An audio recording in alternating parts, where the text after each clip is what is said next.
Lea la Biblia en un año, 73 libros, día 163. Segundo libro de Reyes, capítulo 9 al capítulo 10. Proverbios, capítulo 12. San Juan, capítulo 11, versículo 1 al 54.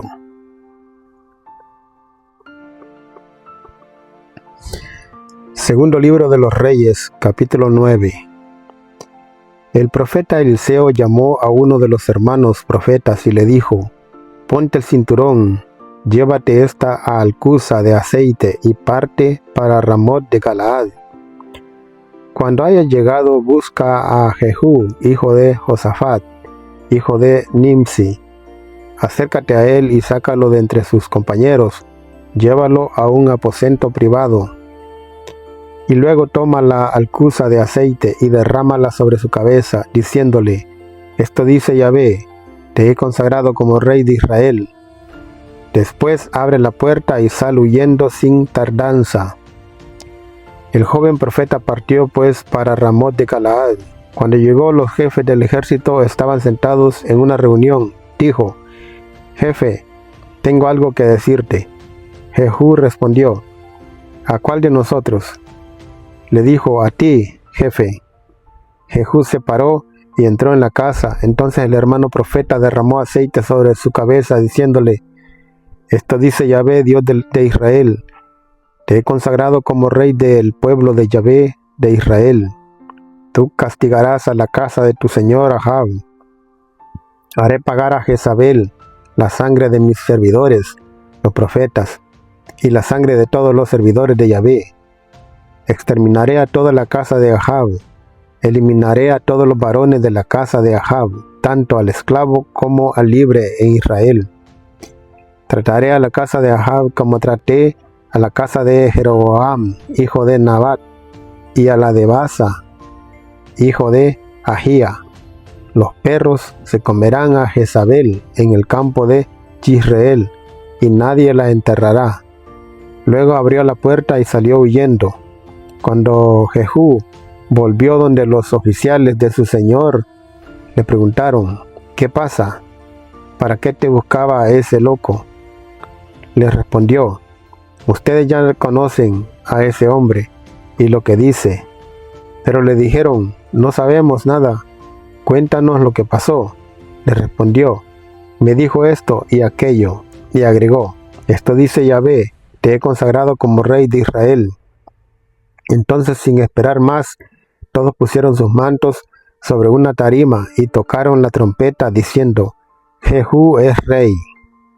Inmediatamente Jehú, hijo de Josafat, hijo de Nimsi, conspiró contra Joram.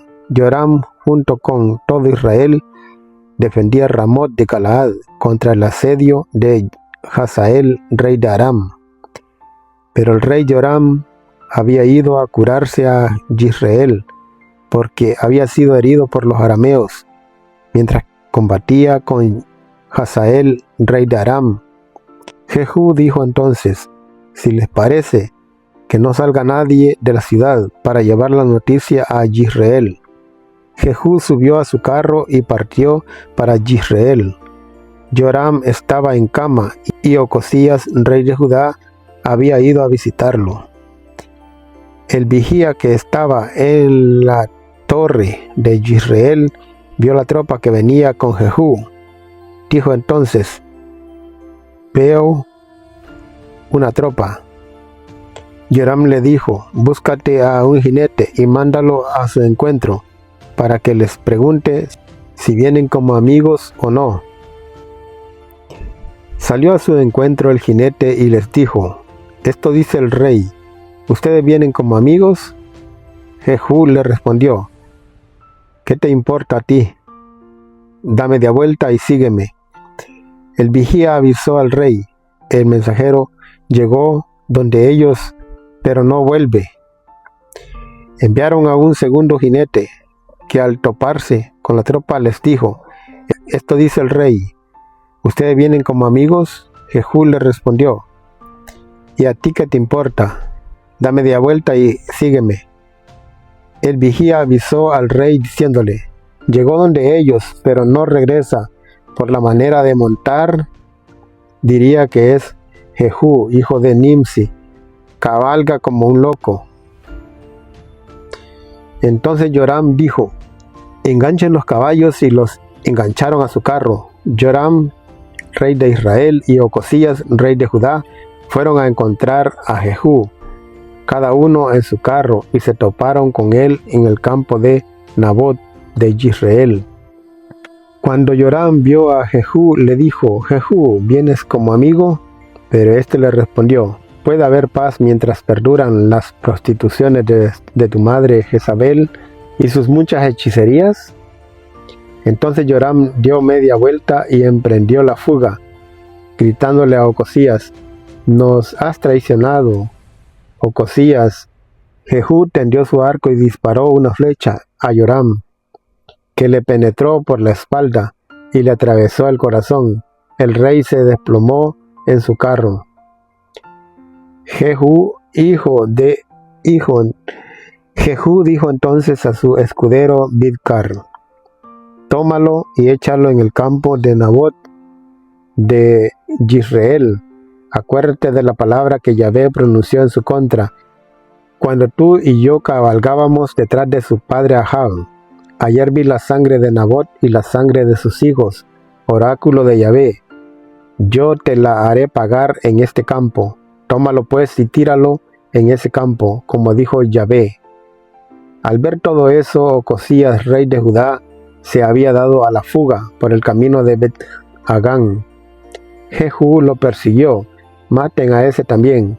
Lo hirieron en su carro en la subida de Gur, cerca de Gibleam.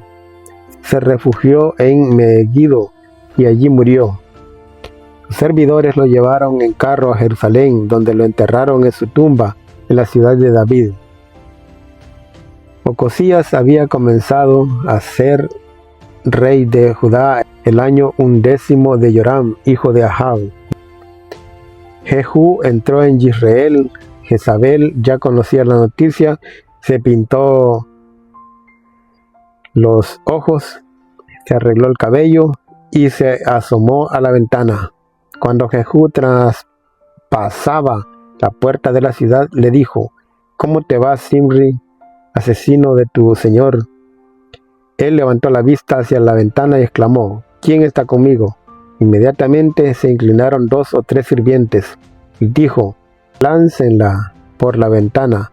Y la lanzaron. Su sangre salpicó el muro y los caballos que pasaban la pisotearon. Después Jehú entró, comió y bebió. Luego dijo: preocúpense de esa maldita y denle sepultura, pues es una hija de rey. Fueron los sirvientes a sepultarla, pero solo encontraron el cráneo, los pies y las manos. Volvieron para decírselo a Jehú, quien exclamó: acaba de cumplirse la palabra de Yahvé, quien había dicho por medio de su servidor Elías de Tisbe: los perros se comerán el cuerpo de Jezabel en el campo de Jezreel. El cadáver de Jezabel será como un abono que se esparce, y ni siquiera se podrá decir que es Jezabel.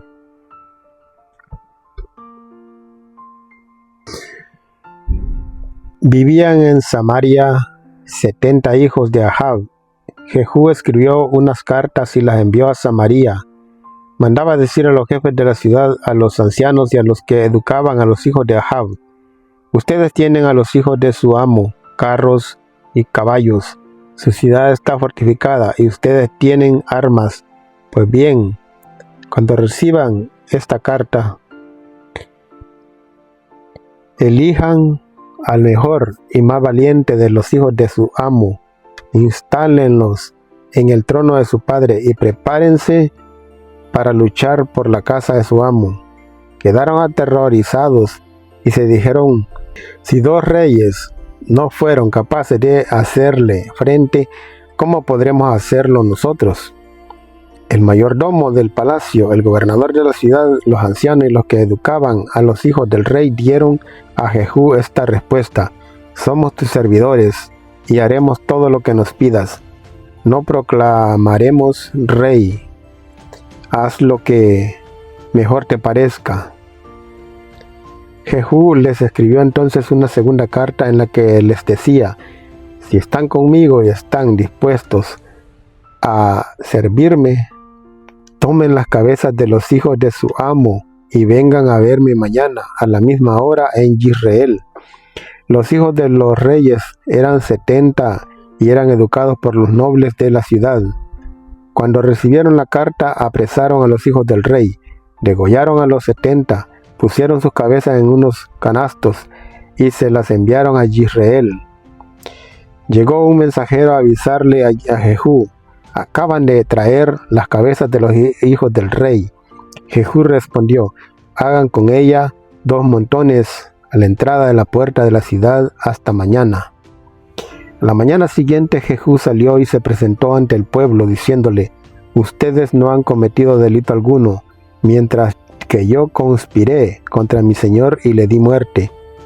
Pero ¿quién dio muerte a todos estos? Vean cómo ninguna de las palabras que pronunció Yahvé contra la casa de Ahab ha quedado sin cumplirse. Yahvé llevó a cabo todo lo que había anunciado por boca de su servidor Elías. Jehú dio muerte a todos los que aún estaban vivos de la casa de Ahab en Israel, a sus consejeros, sirvientes, sacerdotes. No dejó a nadie con vida. Después encaminó Jehú a Samaria. Cuando llegó a Bet-Ekel de los pastores, se encontró con los hermanos de Ocosías, rey de Judá, y les preguntó: ¿quiénes son ustedes? Respondieron: somos los hermanos de Ocosías y hemos bajado para saludar a los hijos del rey y a los hijos de la reina. Entonces Jehú dijo: deténganlos. Los apresaron y los degollaron en la cisterna de Bet-Ekel. Eran 42. A ninguno dejó Jehú con vida. Saliendo de allí, encontró a Jonadab, hijo de Recab, que le salía al encuentro. Lo saludó y le dijo: serás leal conmigo, como yo quiero serlo contigo. Jonadab le respondió: sí. Si es sí, le dijo, dame la mano. Jonadab le tendió la mano y Jehú lo hizo subir a su carro al lado de él. Lo llevó en su carro diciéndole: ven conmigo y verás mi celo por Yahvé. Cuando hubo entrado en Samaria, Jehú dio muerte a todos los que quedaban de la familia de Ahab en Samaria. Los mató a todos, según la palabra de Yahvé, dicha por Elías. Después reunió Jehú a todo el pueblo e hizo esta proclama: Ahab sirvió solo un poco a Baal, Jehú lo servirá mucho mejor. Que se reúnan en torno a mí todos los profetas de Baal, todos sus ayudantes, todos sus sacerdotes, que no falte nadie, porque tengo que ofrecer un gran sacrificio a Baal. Los que no vengan serán condenados a muerte. Era una trampa, pues así quería Jehú dar muerte a todos los que servían a Baal. Jehú añadió: convoquen a una asamblea solemne en honor de Baal. Ellos la convocaron. Jehú despachó emisarios por todo Israel y se reunieron todos los servidores de Baal. No faltó ninguno. Entraron en la casa de Baal, que se llenó de bote en bote. Jehú había dicho al hombre encargado de las vestimentas: saca las vestimentas para todos los servidores de Baal. Y aquel había sacado las vestimentas. Cuando Jehú llegó a la casa de Baal junto con Jonadab, hijo de Reab, dijo a los seguidores de Baal: averigüen y cerciórense de que aquí no haya ningún servidor de Yahvé, sino solo los secuaces de Baal. Luego entró para ofrecer los sacrificios y los holocaustos. Jehú había ubicado afuera a 80 hombres a los que había dicho: entregaré a esos hombres en sus manos. Si alguno de ustedes deja escapar a uno solo, pagará con su vida. En cuanto terminó el holocausto, Jehú dijo a los guardias y a sus oficiales: entren, maten y que no escape nadie. Los guardias y sus oficiales le dieron muerte a espada mientras avanzaban hasta el santuario del templo de Baal. Iban tirando para afuera los cadáveres. Botaron el poste sagrado de la casa de Baal y lo quemaron. Enseguida demolieron el altar de Baal y lo convirtieron en un basural que existe todavía hoy. Así fue como Jehú hizo que desapareciera el culto a Baal en Israel.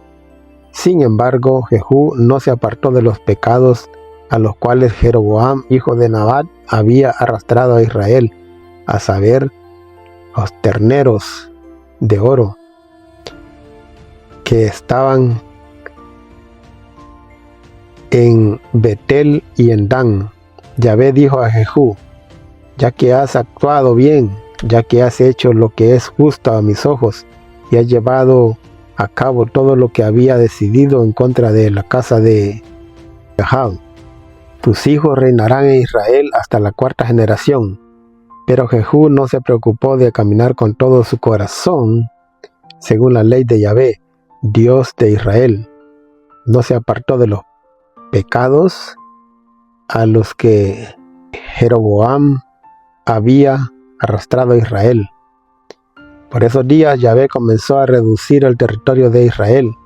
Hazael derrotó a los israelitas en todo el territorio.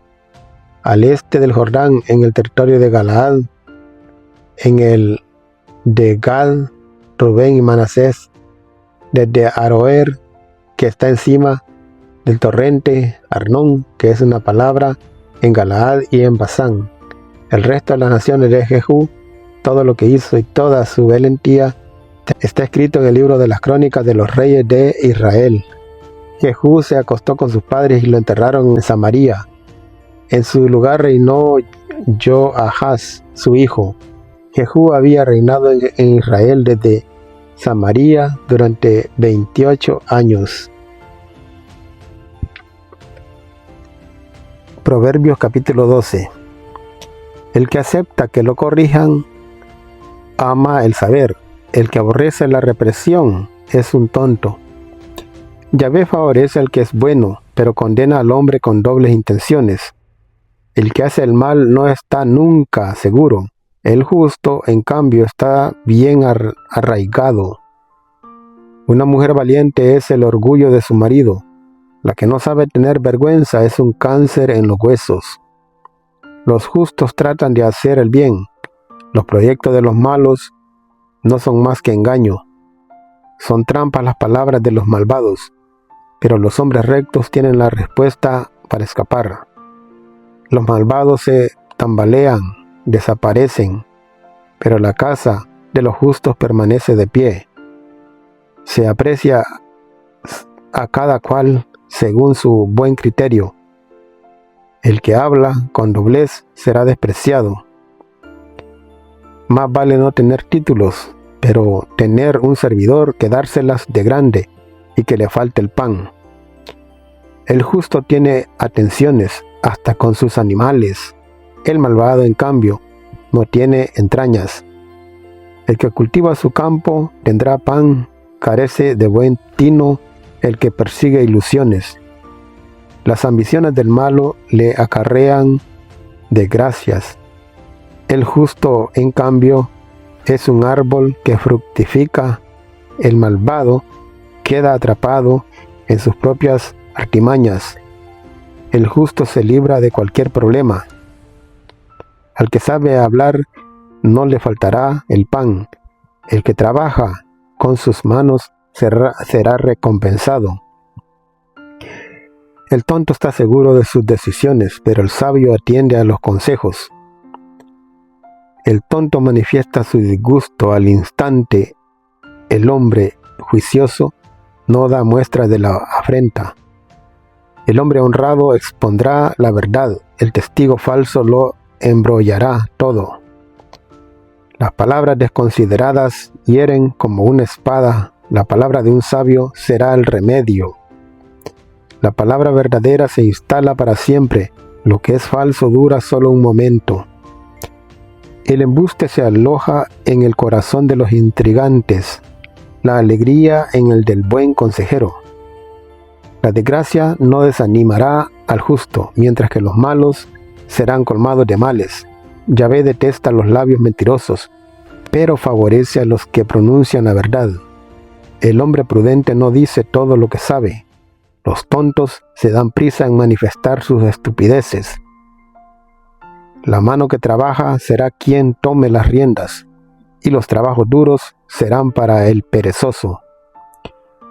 Una pena profunda debilita las energías, una buena noticia devuelve la alegría.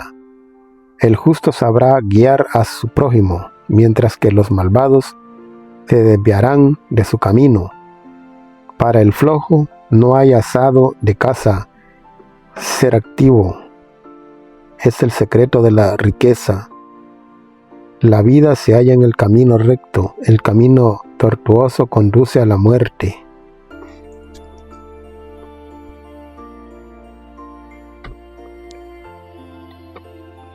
San Juan capítulo 11, versículo 1 al 54. Había un hombre enfermo llamado Lázaro, que era de Betania, el pueblo de María y de su hermana Marta. Esta María era la misma que ungió al Señor con perfume y le secó los pies con sus cabellos. Su hermano Lázaro era el enfermo. Las dos hermanas mandaron a decir a Jesús: Señor, el que tú amas está enfermo. Al oírlo, Jesús dijo: Esta enfermedad no terminará en muerte, sino que es para gloria de Dios, y el Hijo del Hombre será glorificado por ella. Jesús quería mucho a Marta, a su hermana y a Lázaro. Sin embargo, cuando se enteró de que Lázaro estaba enfermo, permaneció aún 2 días más en el lugar donde se encontraba. Solo después dijo a sus discípulos: Volvamos de nuevo a Judea. Le replicaron: Maestro, hace poco querían apedrearte los judíos, ¿y tú quieres volver allá? Jesús les contestó: ¿No tiene 12 horas la jornada? El que camina de día no tropezará, porque ve la luz de este mundo. Pero el que camina de noche tropezará porque no posee la luz. Después les dijo: Nuestro amigo Lázaro se ha dormido y voy a despertarlo. Los discípulos le dijeron: Señor, si duerme, recuperará la salud. En realidad Jesús quería decirles que Lázaro estaba muerto, pero los discípulos entendieron que se trataba del sueño natural. Entonces Jesús les dijo claramente: Lázaro ha muerto, pero yo me alegro por ustedes de no haber estado allí, pues así ustedes creerán. Vamos a verlo. Entonces Tomás, apodado el mellizo, dijo a los otros discípulos: Vayamos también nosotros a morir con él. Cuando llegó Jesús, Lázaro llevaba ya 4 días en el sepulcro. Betania está a unos 3 kilómetros de Jerusalén, y muchos judíos habían ido a la casa de Marta y de María para consolarlas por la muerte de su hermano. Apenas Marta supo que Jesús llegaba, salió a su encuentro, mientras María permanecía en casa. Marta dijo a Jesús: Si hubieras estado aquí, mi hermano no habría muerto. Pero aún así, yo sé que puedes pedir a Dios cualquier cosa y Dios te la concederá. Jesús le dijo: Tu hermano resucitará. Marta respondió: Ya sé que será resucitado en la resurrección de los muertos en el último día. Le dijo Jesús: Yo soy la resurrección y la vida. El que cree en mí, aunque muera, vivirá. El que vive, el que cree en mí, no morirá para siempre. ¿Crees esto? Ella contestó: Sí, Señor, yo creo que tú eres el Cristo, el Hijo de Dios, el que tenía que venir al mundo. Después Marta fue a llamar a su hermana María y le dijo al oído: el maestro está aquí y te llama. Apenas lo oyó, María se levantó rápidamente y fue a donde él. Jesús no había entrado aún en el pueblo, sino que seguía en el mismo lugar donde Marta lo había encontrado. Los judíos que estaban con María en la casa, consolándola, al ver que se levantaba a prisa y salía, pensaron que iba a llorar al sepulcro y la siguieron. Al llegar María a donde estaba Jesús, en cuanto lo vio, cayó a sus pies y le dijo: Señor, si hubieras estado aquí, mi hermano no habría muerto. Al ver Jesús el llanto de María y de todos los judíos que estaban con ella, su espíritu se conmovió profundamente y se turbó, y preguntó: ¿Dónde lo han puesto? Le contestaron: Señor, ven a ver. Y Jesús lloró. Los judíos decían: miren cómo lo amaba. Pero algunos dijeron: si pudo abrir los ojos al ciego, ¿no podía haber hecho algo para que éste no muriera? Jesús, conmovido de nuevo en su interior, se acercó al sepulcro. Era una cueva cerrada con una piedra. Jesús ordenó: quiten la piedra. Marta, hermana del muerto, le dijo: Señor, ya tiene mal olor, pues lleva 4 días. Jesús le respondió: ¿no te he dicho que si crees verás la gloria de Dios? Y quitaron la piedra. Jesús levantó los ojos al cielo y exclamó: Te doy gracias, Padre, porque me has escuchado. Yo sabía que siempre me escuchas, pero lo he dicho por esta gente, para que crean que tú me has enviado. Al decir esto, gritó con fuerte voz: Lázaro, sal fuera. Y salió el muerto. Tenía las manos y los pies atados con vendas y la cabeza cubierta con un sudario. Jesús les dijo: desátenlo y déjenlo caminar. Muchos judíos que habían ido a casa de María y creyeron en Jesús al ver lo que había hecho. Pero otros fueron donde los fariseos y les contaron lo que Jesús había hecho. Entonces los jefes de los sacerdotes y los fariseos convocaron el consejo y preguntaban: ¿qué hacemos? El hombre hace muchos milagros. Si lo dejamos que siga así, todos van a creer en él y luego intervendrán los romanos y destruirán nuestro lugar santo y nuestra nación. Entonces habló uno de ellos, Caifás, que era el sumo sacerdote aquel año, y dijo: ustedes no entienden nada. ¿No se dan cuenta de que es mejor que muera un solo hombre por el pueblo y no que perezca toda la nación? Estas palabras de Caifás no venían de sí mismo, sino que, como era sumo sacerdote aquel año, profetizó en aquel momento. Jesús iba a morir por la nación, y no solo por la nación, sino también para reunir a los hijos de Dios que estaban dispersos, y desde ese día estuvieron decididos a matarlo. Jesús ya no podía moverse libremente como quería entre los judíos. Se retiró pues a la región cercana al desierto y se quedó con sus discípulos en una ciudad llamada Efraín.